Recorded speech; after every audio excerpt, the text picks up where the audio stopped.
নমস্কাৰ। জীৱনৰ প্ৰত্যেকটো দিনেই আপুনি এক মানসিক প্ৰশান্তিৰে পাৰ কৰিব পাৰে যদি এটা ইতিবাচক মন লৈ আপুনি জীৱন যাত্ৰাত আগবাঢ়ে।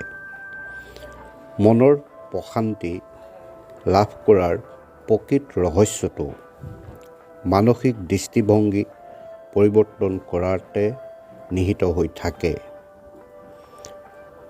টনা আজোৰা কৰি চলিবলগীয়া জীৱনটো স্বাভাৱিকভাৱেই কষ্টকৰ হয়। মনৰ শান্তিৰে থাকিব পৰাটোৱেই আটাইতকৈ ভাল কথা।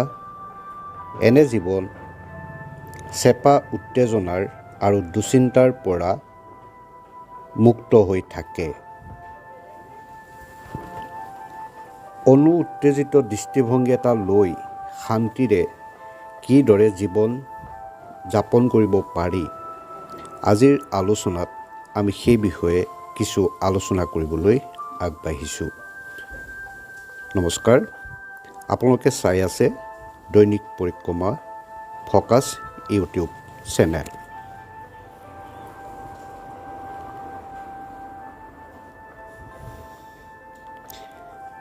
কিছুদিনৰ পূৰ্বে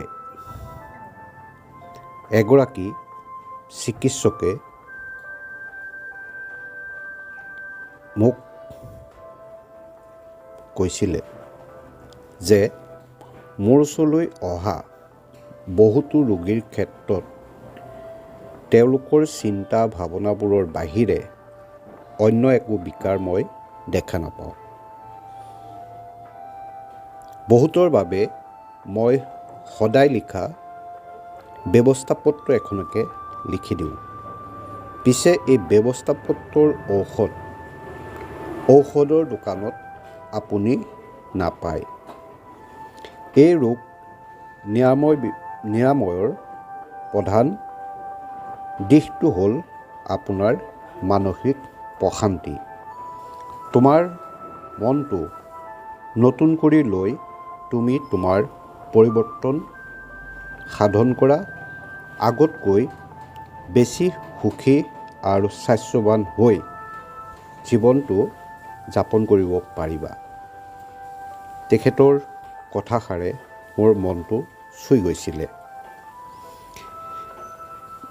মানসিক শান্তি লাভ কৰাৰ এক প্ৰাথমিক পদ্ধতি হ'ল মনটো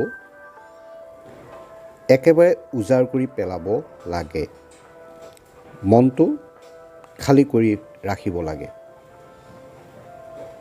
ইয়াৰ কাৰণ হ'ল মনত যিখিনি কাৰণে অশান্তি দিয়ে, যিবোৰ চিন্তাই প্ৰতিদিনে আমাৰ মন জোকাৰি পেলায়, সেই অভ্যাসৰ পৰা আমি নিজক আঁতৰত ৰাখিব লাগে।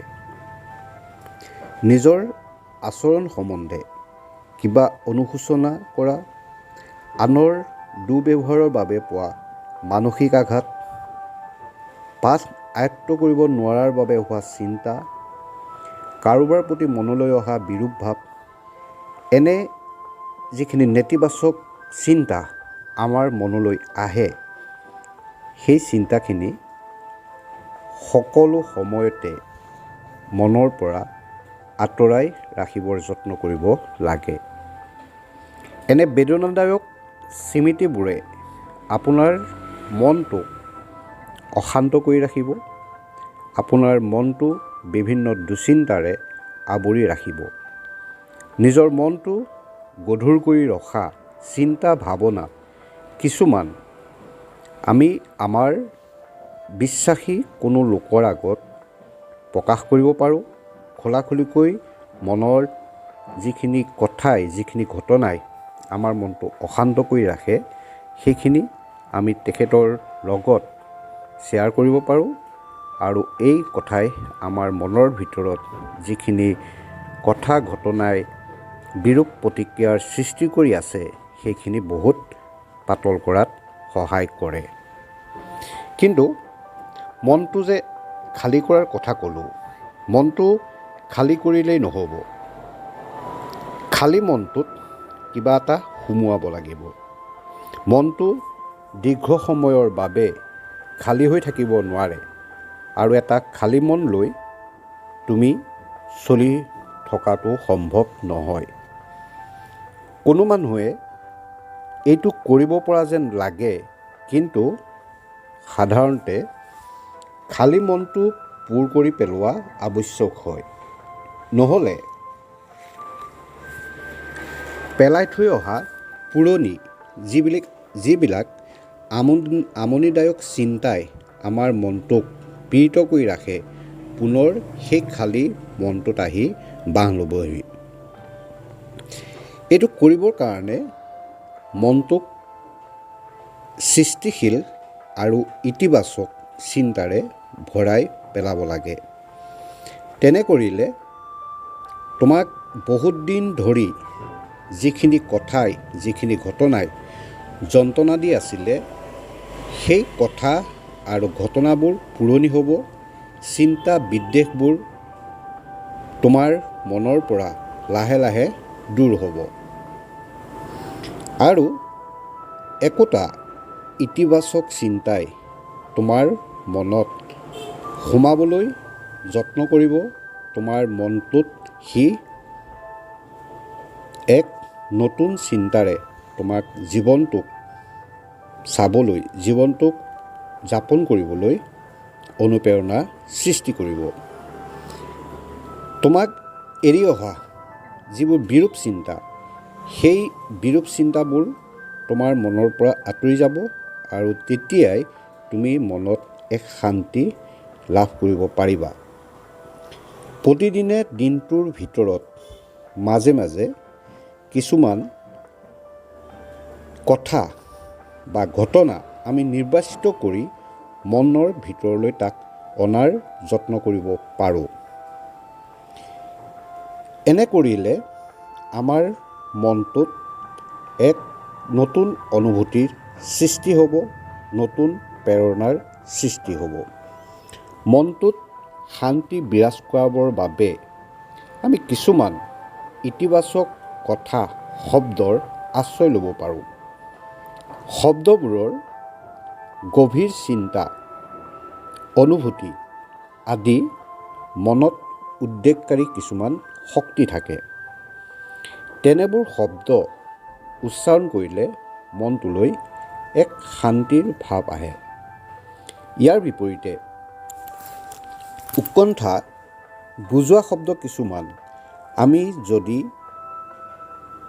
মনৰ ভিতৰতে উচ্চাৰণ কৰোঁ, তেতিয়া দেখা পাম যে আমাৰ বুকুৱে ঢিপঢিপাবলৈ আৰম্ভ কৰে, আমাৰ গা মনটো ৰাইজাই কৰে। কিন্তু শান্তিদায়ক, স্বস্তিদায়ক যিবোৰ শব্দ আছে, সেই শব্দবোৰে আমাৰ মনত এক সুকীয়া অনুভূতিৰ সৃষ্টি কৰে।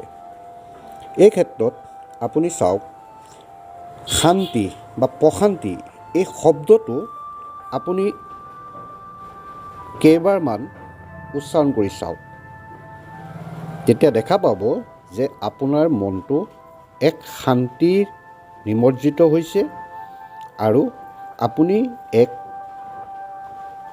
শান্তিদায়ক অনুভূতি আহৰণ কৰিব পাৰিছে। তোমাৰ মনটো যেতিয়ালৈকে শান্ত হৈ থাকিব, তেতিয়ালৈকে তোমাৰ চিন্তাখিনিও শান্ত হৈ থাকিব। এই ক্ষেত্ৰত আমাৰ যিখিনি ধৰ্মীয় গ্ৰন্থ আছে, সেই ধৰ্মীয় গ্ৰন্থবোৰৰ কিছুমান শব্দ আমি আওৰাব পাৰোঁ।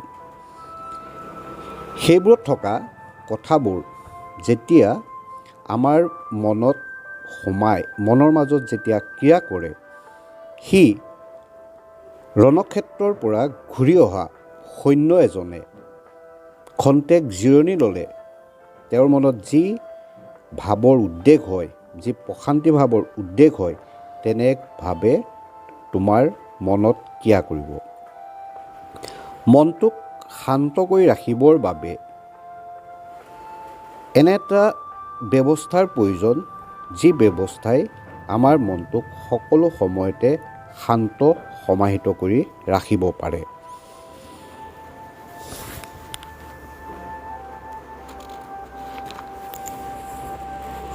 মনটো স্থিৰে ৰাখিবৰ বাবে বিভিন্ন কাৰ্যকৰী উপায় আছে। ইয়াৰে এটা উপায় হ'ল কথোপকথন। তুমি ব্যৱহাৰ কৰা শব্দসমূহ ওপৰতে তোমাৰ মনৰ শান্তি বা অশান্তি বহু পৰিমাণে নিৰ্ভৰ কৰে। যদি তুমি জীৱনত শান্তি বিচৰা তেতিয়া শান্তিৰ কথাই পাতিব লাগিব। ইতিবাচক গঠনমূলক কথা বতৰাই পৰিস্থিতি একোটা সংযত কৰে, শান্ত কৰি ৰাখে। ইয়াৰ বিপৰীতে যদি আমি অশান্তিদায়ক শব্দ কওঁ, অশান্তিদায়ক ঘটনাৰ সন্মুখীন হ'ব বিচাৰোঁ, তেতিয়াহ'লে স্বাভাৱিকভাৱেই আমাৰ মনটো বিভিন্ন নেতিবাচক কথাই ক্ৰিয়া কৰিবলৈ আৰম্ভ কৰে। শান্তি বিচাৰিলে নিজৰ মাত কথা সম্পৰ্কে সচেতন হ'ব লাগে। সমস্ত নেতিবাচক আৰু দুশ্চিন্তাজনক কথা মনৰ পৰা আঁতৰাই ৰখাটো বৰ দৰকাৰী। আমি উচ্চাৰণ কৰা শব্দবোৰৰ আমাৰ ভাৱ চিন্তাৰ লগত পোনপটীয়া একোটা সম্পৰ্ক আছে।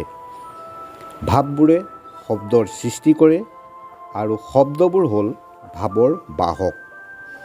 এই শব্দবোৰে আমাৰ চিন্তাক প্ৰভাৱিত কৰে, নতুন দৃষ্টিভংগীৰ সৃষ্টি কৰে। আমি যাক ভাৱ চিন্তা বুলি কওঁ তাৰ উৎপত্তিৰ স্থল হ'ল আমি পতা কথা বতৰাবোৰেই। সেইবাবে আমাৰ কথা বতৰাবোৰত আমি সাৱধান হ'লে, ভাবি চিন্তি কথা ক'লে, নক'বলগীয়াটো নোকোৱাকৈ থাকিলে আমাৰ মনৰ শান্তি ব্যাহত নোহোৱাকৈ ৰয়। মনটো শান্তিৰে ৰখাৰ আন এটা উপায় হ'ল নীৰৱতা অৱলম্বন কৰা। বিশেষকৈ পৰীক্ষাৰ আগত নিতৌ কমপক্ষেও 15 মিনিট সময় একান্ত মৌন হৈ থাকিবা। ওচৰৰে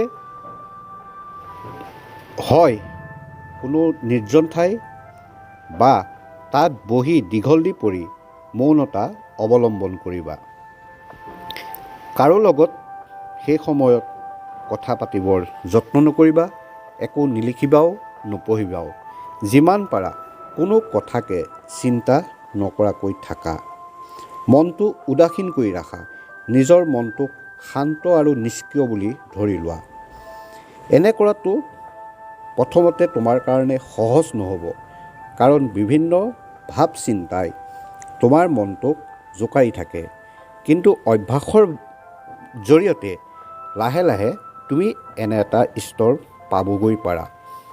তোমাৰ মনটো এডৰা দ পানীৰ ওপৰৰ স্তৰ বুলি ভাবি লৈ ইয়াক যিমান পাৰি নিম্ন স্তৰলৈ নিয়াৰ যত্ন কৰা, যাতে ইয়াত এটাও বুদবুদ নুঠে। এক প্ৰশান্তিময় অৱস্থা প্ৰাপ্ত হ'লে নীৰৱতাত বিৰাজমান গভীৰতাৰ সৌন্দৰ্য আৰু ভগৱানৰ উপস্থিতি আমি উপলব্ধি কৰিব পাৰিম। চাৰিওফালৰ পৰা হোৱা কোলাহলে আমাৰ স্নায়ুতন্ত্ৰৰ ওপৰত বিৰূপ প্ৰভাৱ পেলায়। ইও আমাৰ জীৱনৰ এটা অশান্তিৰ কাৰণ হ'ব পাৰে। বৈজ্ঞানিকসকলে পৰীক্ষা নিৰীক্ষা কৰি দেখুৱাইছে যে আমাৰ কৰ্মস্থল, বাসস্থান, খোৱাৰ ঠাই ইত্যাদিত হাই উৰুমিয়ে আমাৰ কাৰ্যদক্ষতা বহু পৰিমাণে হ্ৰাস কৰে। আমাৰ দৈহিক, মানসিক, স্নায়িক গঠনতন্ত্ৰই চিঞৰ বাখৰৰ লগত তাল মিলাই চলিব পাৰে আৰু সেইবাবে এইবোৰৰ ওপৰত তাৰ সিমান প্ৰভাৱ নপৰে বুলি যি এক জনবিশ্বাস আছে, সেই জনবিশ্বাস প্ৰকৃততে শুদ্ধ নহয়। ঘূৰাই ঘূৰাই কৰি থকা শব্দবোৰ। এটা শব্দ আমাৰ যিমানেই পৰিচিত নহওক কিয় আমাৰ অৱচেতন মনত ইয়াৰ প্ৰভাৱ পৰে। মটৰ গাড়ীৰ হৰ্ণ, এৰোপ্লেনৰ গৰ্জন আৰু অন্যান্য কাণতাল মৰা শব্দই আমাৰ স্নায়ুতন্ত্ৰৰ মাজেদি আৰু স্নায়ুতন্ত্ৰত যিবোৰ স্পন্দনৰ সৃষ্টি কৰে সেইবোৰে আমি টোপনিত থকা অৱস্থাত আমাৰ পেশীবোৰৰ ওপৰত হেঁচা দিয়ে আৰু আমাৰ বিশ্ৰামত ই ব্যাঘাত জন্মায়। এই হেঁচা বা প্ৰতিক্ৰিয়া যদি তীব্ৰ হয় তেন্তে ই সাংঘাতিক চকৰ সৃষ্টি কৰে, মানসিক আঘাতৰ সৃষ্টি কৰে। ইয়াত বয়সৰ কথা নাহে। যিখিনি লোক স্নায়ৱিক উষ্ণতাত ভোগে যে তাৰ প্ৰধান কাৰণ হ'ল এইটোৱেই। আজিৰ যিটো ব্যস্ত যুগ, সেই ব্যস্ত যুগত আমি মৌনতা অৱলম্বন কৰি চলাটো বহু ক্ষেত্ৰত সম্ভৱপৰ নহয়। প্ৰচণ্ড শব্দৰ সৃষ্টি কৰা অনেক যন্ত্ৰপাতি কল কাৰখানা আজিকালি ওলাইছে, সেইবোৰ বিভিন্ন কামত লগোৱা হৈছে। আমাৰ উপৰিপুৰুষসকলৰ এই যন্ত্ৰপাতিখিনিৰ লগত বিশেষ সম্পৰ্ক নাছিলে। এই যন্ত্ৰপাতিবোৰ হয়তো তেওঁলোকৰ বেছিভাগে তেওঁলোকৰ জীৱনকালত দেখাই পোৱা নাছিলে।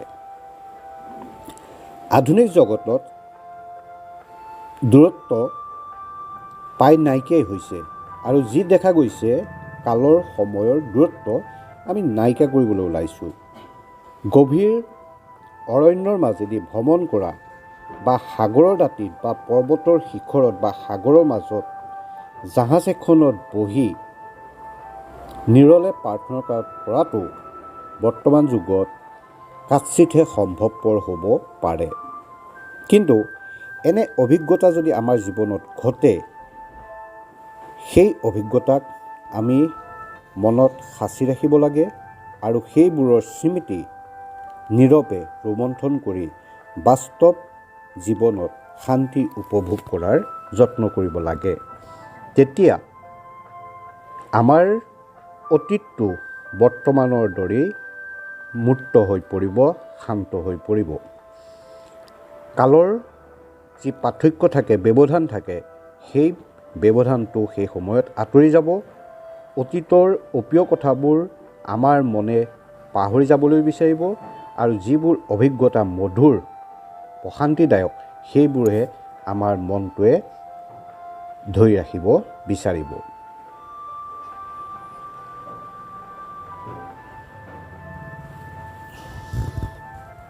মানসিক শান্তিৰ বিষয়টোত আৰু এটা কথা জড়িত হৈ আছে। যদি আমি কিবা দুষ্কাৰ্যত লিপ্ত হওঁ, যদি কিবা আমি বিবেক দংশনত ভুগিছোঁ, যদি আমি কাৰোবাক ফাঁকি দিছোঁ, কাৰোবাক ঠগিছোঁ, কোনোবা বন্ধুক অপমান কৰিছোঁ, তেনেহ'লে আমি মানসিক শান্তি লাভ কৰাটো সম্ভৱ নহয়। আমাৰ প্ৰত্যেকৰে মনৰ এক চালিকা শক্তি আছে। ই আমাক শাসন কৰে আৰু শান্তি দিয়ে।